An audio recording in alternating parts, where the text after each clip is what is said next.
Hi, thank you for tuning in today. We will be discussing the key elements to conducting correct business in Mexico. The first, we'll be talking about the meet and greet. Next, we will be talking about the structure of a business meeting, and lastly, we'll talk about conversing in Mexico.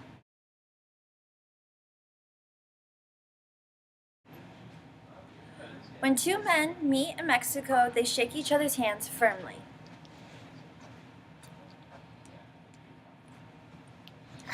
However, when a man and a woman meet, the woman is the one who initiates the shaking.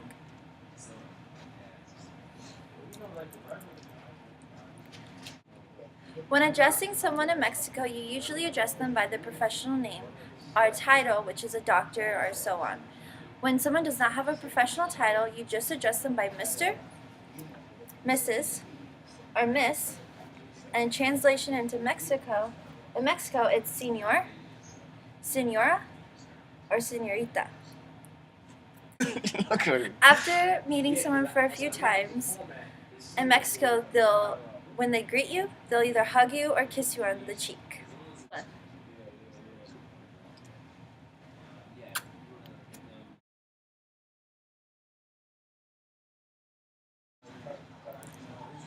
Usually in Mexico, the structure of a business meeting is lengthy and time is relaxed. So by mentioning time and you're talking to them in business, usually your business deal will be right off the table because they don't like to feel rushed at all.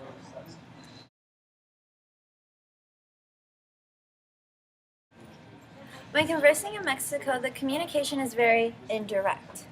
If you talk sharp and fast, it's a form of direct communication, and they do not like that.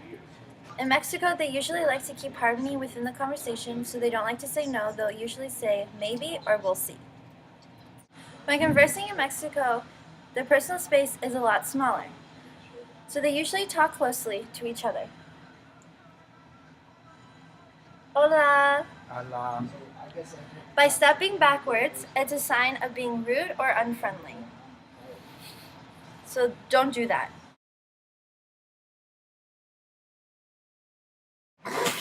In conclusion, by using these 3 suggestions, you'll be able to conduct business in Mexico well.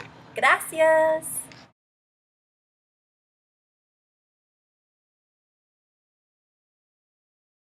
Hi everyone, my name is Younes, and I want to introduce you to my country, Algeria.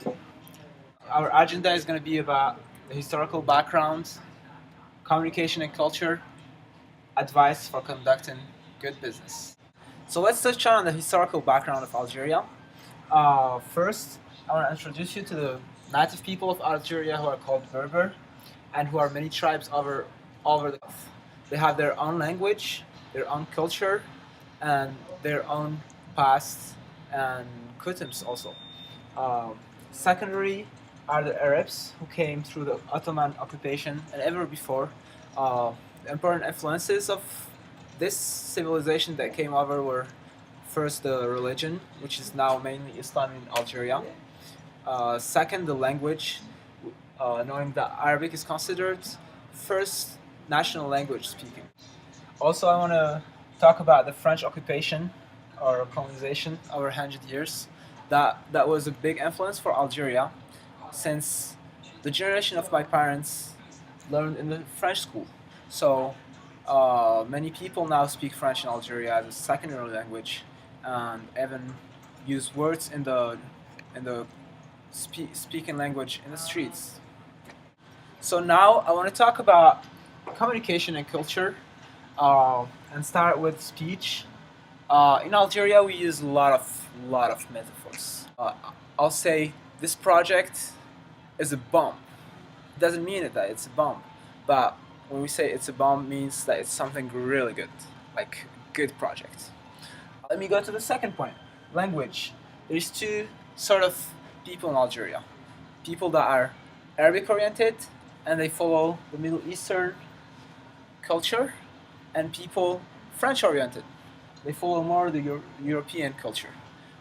Even though the two categories are completely integrated with Algerian culture, which is a mix of the two. Then I want to give you an example on the two categories of people: the French and the Arabic. So today I was invited to my friend Ahmed, who's a more Arabic-oriented person. He's from the south, and the first really important policy before going to someone's house is to take your shoes off before going to the house.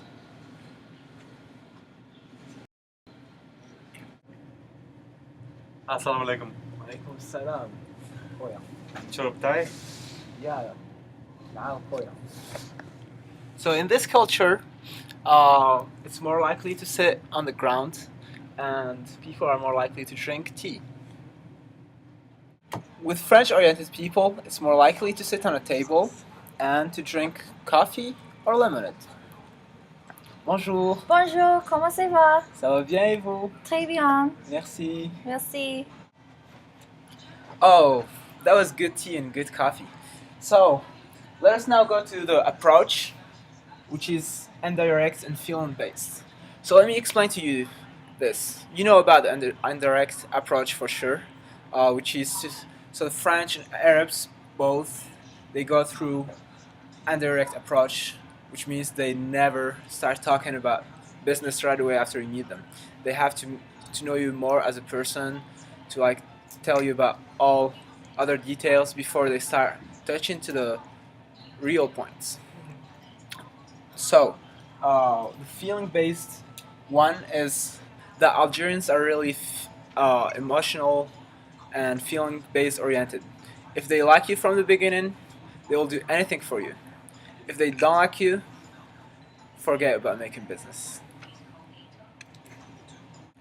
Now, I'm gonna conclude with giving you feedback on how you could conduct a good business. First, keep your way of doing business. Algerians appreciate when people from other countries save their own way to make business. Let's say you're an American, you go to Algeria, keep your own way of doing business, because Algerians would appreciate to see you work in your own way, and they'll collaborate with that. Second, do business with official partners. And here, there's a good point. If you travel to Algeria, stay always with whoever you're traveling with, and if there's a delegation that is going to receive you in Algeria, just keep in touch with them, and always keep business with official partners, with people who are accepted by the government and other institutions. Third, remember to take your time to greet your business associate, and this is really important because it would be considered really rude to not greet the people who you work with, and especially take your time to take time and spend with them, like afternoon, dinner. If they invite you to their home, never refuse to go. It would be really rude to refuse to, especially if they prepare food for you or anything. You have to integrate these concepts to make a good business. Thank you very much for listening. I hope you have a good trip to Algeria if you ever go, and keep it simple. Bye, salam.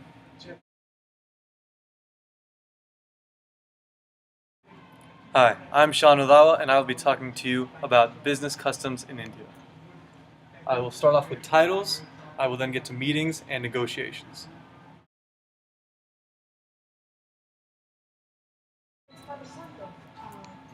When you first meet someone, their title is extremely important. You either call them Mr., Mrs., or Miss. If they have a professional title, such as doctor, you make sure to call them that. When you first meet someone, they will not give you their first name. It's considered only for friends and family. So you'll have their second name or their family name. When you meet someone and you give them your business card, or you're accepting a business card, you give it with the right hand, and you give it at the handshake. The left hand is considered unclean, so make sure not to use that.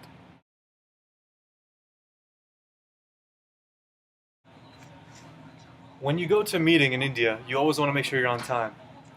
You're probably going to be kept waiting, but it's best to be there to show that you're actually excited for the meeting. Small talk is expected, and if you don't contribute, you're seen as not liking the people there. No business may in fact be done at the first meeting. It's just to decide whether or not they even like you. Topics, status include marital status, backgrounds, sports, schools you went to, and family. Avoid topics such as religious expression, politics, the caste system, and Kashmir. Send the agenda beforehand. Everyone likes to be prepared, and when you go to a meeting, you always want to. Senior members must be addressed, and the choice, even if you have some say, will always be left up to the senior member.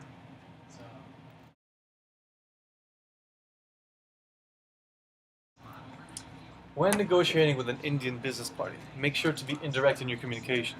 Indians value relationship building and spending time with the other party to make sure that they like you and that they will actually have business with you. They're polychronic in the way they spend their time. So for them, saving time isn't important as much as spending time with people they like. If they're spending time with you, that's a good sign. Saving face is also really important. When you're talking to someone else and they start to say something wrong or they've done something that was a mistake, make sure not to yell at them. Yelling at them may actually make them upset, and it's seen as very rude in an Indian culture. Bargaining is to be expected. Expect a discount and expect to give a discount. Usually people start with a price in mind and then they start to bargain for that price. Vendors will try and start at a higher price, but they usually know about what price to give it at. It's just it's just part of the culture to bargain. Emotions should be kept in check. If you see even the other party getting emotional, make sure to save face and not become emotional yourself.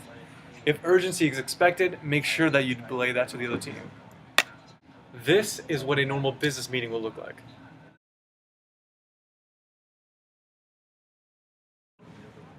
Namaste, Miss Fowler. Namaste, Dr. Peter. Here's my business card. Thank you. Mm-hmm. Here's mine. Thank you. Very interesting.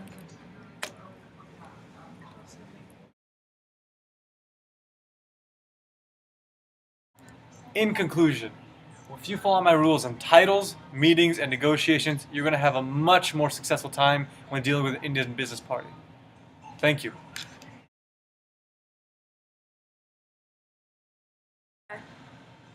Salam alaikum. Sat Sri Akal.